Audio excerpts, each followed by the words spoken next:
현재 프랑스 미녀가 한국에서 새벽 1시에 당한 일본 영상이 올라오자 프랑스 1만 시청자들이 경악했다고 하는데요. 도대체 이 프랑스 여성에게 한국의 한밤중 거리에서 무슨 일이 벌어졌던 걸까요? 안녕하세요. 포커스온입니다. Je suis surexcitée. Je vais aller dans ma chambre. Je viens de check-in. J'ai beaucoup de chance parce que je suis arrivée à 10h alors que normalement c'est 15h pour check-in et ma chambre était prête. En sachant que j'ai pris une chambre différente de d'habitude. 오전 10시에 도착해 곧바로 방에 들어갔다고 하는데요. 그녀가 매년 묵는 곳은 호텔입니다. 평소 여행할 때는 에어비앤비를 선호하지만 유독 서울에서만큼은 이 호텔이 집이라고 말하죠. 올해는 평소보다 넓은 방을 예약했다고 합니다. Je prends toujours la même chambre et là j'ai fait une folie. J'ai pris une chambre plus grande. C'est ma maison ici. Vous vous rendez pas compte, c'est ma maison. Je me suis jamais sentie aussi bien quelque part de ma vie. Oh, putain mais en fait elle est super grande. Les chaises roses c'est une blague. C'est fait pour moi. C'est incroyable. Mais attendez, il y a 2 entrées.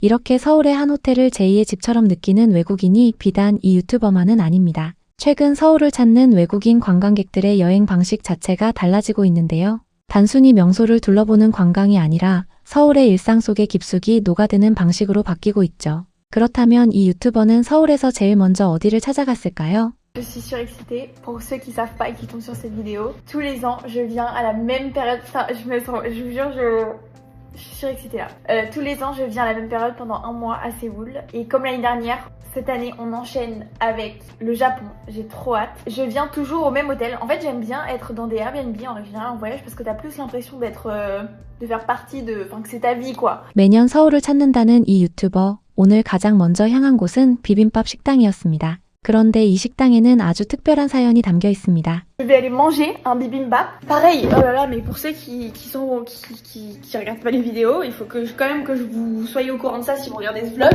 Vous et moi, nous avons changé la vie de quelqu'un ici à Séoul. C'est la vie de ce restaurateur qui... En fait, pour tout vous expliquer en rapide, un jour je suis allée manger un bibimbap dans un restaurant, un tout petit restaurant avec un restaurateur trop gentil. Et on parlait, etc. Et c'était vraiment la meilleure chose que j'ai mangé de ma vie, honnêtement. C'était dingue, mais vraiment dingue. Et pas cher, tout était incroyable. Et j'ai discuté avec ce restaurateur qui me disait, et je bloguais ce jour-là, j'ai fait une vidéo et il me disait que bon voilà c'était pas facile etc parce qu'il était tout seul dans sa cuisine machin et que c'était un peu voilà et que limite il allait bientôt fermer. Et donc moi j'ai discuté avec lui et la vidéo est sortie et en fait vous avez changé sa vie parce que le lendemain j'y suis allée et comment vous dire qu'il y avait la queue devant et vous avez absolument tout changé vraiment. Enfin je pense que vous vous rendez pas compte à quel point sa vie a changé et depuis chaque jour bon déjà à chaque fois que je viens je ne parle que 놀라운 이야기죠. 한 유튜버의 영상 하나가 문을 닫으려던 식당의 인생을 완전히 바꿔놓았습니다. 다음날 식당 앞에는 긴 줄이 생겼고 그 이후로 매일 손님이 끊이지 않는다고 하는데요. 이 유튜버의 구독자들이 서울을 찾을 때마다 이 식당을 찾는다고 합니다. 콘텐츠의 힘이 이렇게 대단합니다. Je suis là pour ça. C'est l'homme le plus gentil du monde. Il fait une cuisine incroyable et enfin, je suis trop contente. Je suis surexcitée. Pendant que j'ai encore un peu d'énergie. 한 끼 밥상에 이런 이야기가 담겨 있다니 참 따뜻하지 않습니까? 오랫동안 한 자리를 지켜온 우리네 작은 식당들이 이렇게 세계 무대에서 빛날 수 있다는 것 참 반갑고 자랑스러운 일입니다. 자, 밥도 먹었으니 이제 서울 구석구석을 돌아볼 시간입니다. 첫 번째로 들른 곳은 외국인 관광객이라면 빠지지 않고 찾는다는 올리브영이었습니다. De finir de manger, mais si ça c'est pas le meilleur endroit du monde, je sais pas ce que c'est. Franchement, je vous jure, il est d'un amour, il est incroyable cet homme. Je vous jure, c'est vraiment d'y aller. Bref, je suis dans mon quartier, je rentre du bibimbap. J'avoue que je suis fracassée, je pourrais dormir tout de suite maintenant. Mais je vais pas le faire. Je vais aller vite fait chez Olivier parce que c'est juste à côté. 올리브영, 요즘 외국인 관광객들에게 그야말로 성지나 다름없는 곳이죠. K-뷰티 열풍이 전 세계로 퍼지면서 한국을 찾는 외국인들이 명동보다 올리브영을 먼저 찾는다는 말이 나올 정도입니다. 이 유튜버 역시 예외는 아니었습니다. 서울에 도착하자마자 올리브영부터 들렀다고 하죠. 그녀가 구입한 제품들이 꽤 인상적입니다. En fait, quand vous êtes à Séoul, c'est trop dur de pas dépenser de l'argent. Parce que bon, déjà, quand même, je tiens à préciser que c'est grave pas cher. Genre, par exemple, le bibimbap, je le paye 8 €, je crois, pour tout ce qu'il y a à manger. Enfin, vous pouvez manger pour pas cher, vous pouvez faire plein de choses pour pas cher. Les taxis, ça coûte pas cher si jamais vous avez envie de prendre un taxi. Il y a plein de choses qui coûtent pas cher. La skincare, ça coûte pas cher par rapport à ce qu'il y a en France et par rapport à la qualité des produits. Mais juste, c'est trop dur de pas acheter de la skincare toute la journée parce qu'il y a des olive young partout. Vous voyez les Coréens, les Coréennes avec des peaux mais de malades. Donc vous avez envie d'acheter de la skincare tous les jours, c'est comme ça, genre t'as envie, tu vois de la skincare, t'es obligé. 실제로 K-뷰티 관련 외국인 소비가 최근 크게 늘었다고 합니다. 스킨케어, 선크림, 마스크팩까지 외국인들이 서울에서 화장품 쇼핑에 쏟는 열정은 상당하죠. 이 유튜버가 구입한 목록도 꽤 길었습니다. 직접 들어볼까요?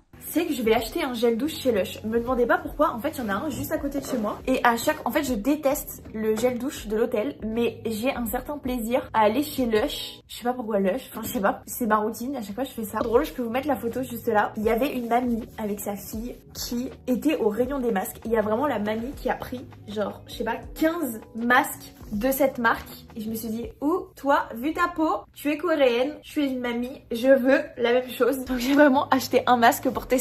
Mais elle a vraiment tout pris. Genre il en restait 3 et donc j'en ai pris un. Donc écoutez, on va tester. J'ai trop hâte de tester. 참 재밌는 이야기죠. 한국 할머니의 피부를 보고 마스크팩을 집어들었다는 이 유튜버, 서울 시민의 피부 관리에 감탄을 아끼지 않습니다. 서울 거리를 걷다 보면 남녀 구분 없이 피부 관리를 잘하는 분들을 쉽게 볼 수 있죠. K-뷰티가 단순히 제품이 아니라 하나의 문화로 자리 잡았다는 걸 실감하게 됩니다. 이제 시선을 서울의 거리로 돌려볼까요? 이 유튜버가 특히 마음에 들어한 동네가 있었습니다. J'ai un avis bien tranché et je peux dire un peu ce que je préfère.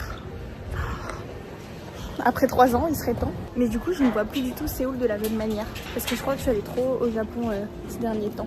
On est dans le quartier d'Itaewon. Alors, l'histoire d'Itaewon, c'est que la toute première fois qu'on est venu en Corée, on y est allé. En fait, je me rappelle, on est venu en métro. Et en fait, on a mis une adresse, je sais pas, bref. C'était un quartier. 이태원, 한때 외국인들의 밤 문화 중심지로만 알려졌던 이 동네가 최근 낮 시간대에도 새로운 모습으로 주목받고 있습니다. 골목 사이사이에 개성 넘치는 작은 상점들과 카페들이 들어서면서 외국인들이 낮에도 즐겨 찾는 동네로 변모했죠. 이 유튜버도 직접 그 변화를 느꼈다고 합니다. Harry, d'ailleurs, on va sûrement revoir Harry. On est allés au resto toutes les deux et c'était dans ce quartier. Je me suis dit, mais c'est ça Itaewon? En fait, on n'était pas du tout au bon endroit. Et regardez comme c'est trop mignon. Il y a plein de petits magasins, de petits pop-up stores. C'est vraiment trop cute. D'ailleurs, c'est ici que j'ai acheté. 팝업 스토어, 요즘 서울의 핫한 키워드 중 하나입니다. 성수동을 중심으로 번지기 시작한 팝업 문화가 이제는 이태원, 홍대, 한남동까지 서울 전역으로 퍼지고 있습니다. 세계적인 명품 브랜드부터 국내 중소 디자이너 브랜드까지 개성 있는 팝업이 하루가 다르게 문을 열고 있죠. 그런데 이 유튜버 서울과 일본을 비교하는 이야기도 꺼냈습니다. 한번 들어볼까요? J'ai pas développé, mais à chaque fois qu'on se croise, à chaque fois il y a tout le monde qui me dit alors du coup Corée ou Japon? Et c'est vrai que jusqu'à présent je disais alors c'est totalement différent, j'aime les deux, ce qui est vrai, mais je dirais si je devais résumer comme ça, parce qu'il y a plein de monde qui me dit genre j'ai trop envie d'aller en Asie mais je sais pas quoi choisir entre les deux destinations, laquelle faire en premier. Vraiment, en fait c'est pas pareil. Je dirais que la Corée c'est plus adapté si vous êtes jeune, si vous avez envie de faire la fête, quand tu te balades, de pas calculer en fait. Tu réalises à quel point tu te mets la pression quand tu sors en France. En tout cas moi, je pense qu'il y a beaucoup, surtout de femmes dans mon cas, surtout celles qui habitent à Paris, proche de Paris, mais cette pression quand tu sors, de devoir tout calculer, qu'est-ce que je prends comme affaire, à quelle heure je rentre, comment je m'organise, est-ce qu'il faut que je prenne un Uber, est-ce que nanana. Putain mais c'est tellement chiant et en fait là, déjà je peux venir solo dans la ville, littéralement je suis arrivée, j'ai déjà passé une semaine solo à Séoul. Je suis en mode mon copain il est pas dispo, ma copine elle est pas dispo, est-ce que tu penses que seule c'est bien? Je suis en mode mais c'est encore mieux, tu vas te rendre compte qu'en fait tu peux tout faire seule, parce qu'en France, c'est dur de tout faire seul. Ça fait peur. Il y a plein de moments où 서울의 치안, 외국인들이 가장 놀라워하는 부분 중 하나입니다. 실제로 서울은 세계 주요 도시 중에서도 안전한 도시로 손꼽히죠. 밤늦게 혼자 걸어도 두렵지 않다는 외국인 관광객들의 이야기는 이제 흔한 풍경이 됐습니다. 그런데 이 유튜버 서울에서 정말 깜짝 놀란 장면을 목격했다고 하는데요. 유명 커피숍에서 벌어진 일입니다. Par exemple, tu vas au Starbucks et c'est un Starbucks sur 2 étages. En fait, c'est une histoire vraie que je raconte. Une histoire qui m'est arrivée. En fait, j'étais à Gangnam. Bon, c'est le quartier, comme je l'ai dit, un peu luxe, etc. Donc là-bas, il y a des belles voitures, il y a des beaux sacs, il y a des belles choses, on va dire. Et j'étais au Starbucks. Et en fait, c'était donc un Starbucks sur 2 étages. Il y a vraiment une fille qui avait un Birkin. Donc, pour ceux qui connaissent, vous connaissez. C'est des sacs qui sont rares, difficiles à avoir, etc., qui coûtent cher. Et à la revente, je vous parle même pas des prix, ça peut aller jusqu'à des centaines de milliers d'euros. Qu'est-ce qu'elle met pour réserver ça? Parce que du coup, c'est un peu improbable. C'est genre limite qui poussera le truc le plus loin pour réserver sa table. Elle met son Birkin sur la table et elle se casse. Elle s'en va. Genre sur un Starbucks à 2 étages, donc genre elle s'en va. Mais normal. 정말 놀랍죠. 고가의 명품 가방을 테이블 위에 두고 자리를 비우는 것, 서울에서는 낯선 풍경이 아닙니다. 신용카드를 테이블 위에 올려두고 자리를 맡는 경우도 있다고 하죠. 외국인들은 이 모습을 처음 볼 때 눈을 의심한다고 합니다. 이런 일상의 실내 문화야말로 서울이 전 세계 여행자들에게 사랑받는 이유 중 하나가 아닐까요? 이제 서울에서의 일상 이야기도 들어볼까요? 이 유튜버는 서울 생활의 리듬에 대해 꽤나 솔직하게 털어놓습니다. Enfin, quelque chose que je veux vraiment faire ici, c'est de me coucher tôt. Parce qu'en gros, pour vous expliquer, c'est la 3e année que je vais à Séoul. Et à chaque fois, c'est incroyable. Mais vraiment, c'est incroyable. Mais alors, quand je vous dis que je suis fatiguée, mais c'est un truc de malade. Et en fait, ce qui s'est passé, c'est que la première fois où je suis venue, je connaissais rien. Je me dis, en vrai, ici, les restos, le soir, ils ferment super tôt. Et l'année dernière, je galérais. Enfin, les 2 dernières années, je galérais à manger parce que j'étais tellement décalée que genre, à 21h30, je me disais, ok, il faudrait que j'aille manger un truc. Et tout était fermé, donc c'était... 서울 식당 마감 시간이 이른 편이라는 건 여행자들이 실제로 종종 겪는 불편함입니다. 특히 저녁 라스트 오더 시간을 미리 확인해야 한다는 팁은 서울을 처음 찾는 분들께 꽤 유용한 정보이죠. 이 유튜버는 올해 처음으로 제대로 된 수면 리듬을 유지하는 데 성공했다고 합니다. 그 덕분에 이번이 역대 가장 행복한 서울 여행이 됐다고요. Non, regardez, comme c'est trop mignon. Waouh. C'est beau. Ouais. Magnifique. Merci beaucoup. Combien ça coûte? Ouais, vraiment. Sur tout ce qui est possible, marketingment parlant. Ouais, c'est vrai. Et Ils le c'est font. pas possible en France. Ouais. Enfin, dans plein de pays. Ouais. Ils ont un magasin de chaussures Ouais. ouvert 24/24 sans vendeur. Ouais. Et tu vas tester les chaussures et tu les achètes sur un écran et t'es livré le lendemain. Ouais. Je vous dis, Séoul, c'est le futur, personne ne me croit. Enfin, voilà. Regarde.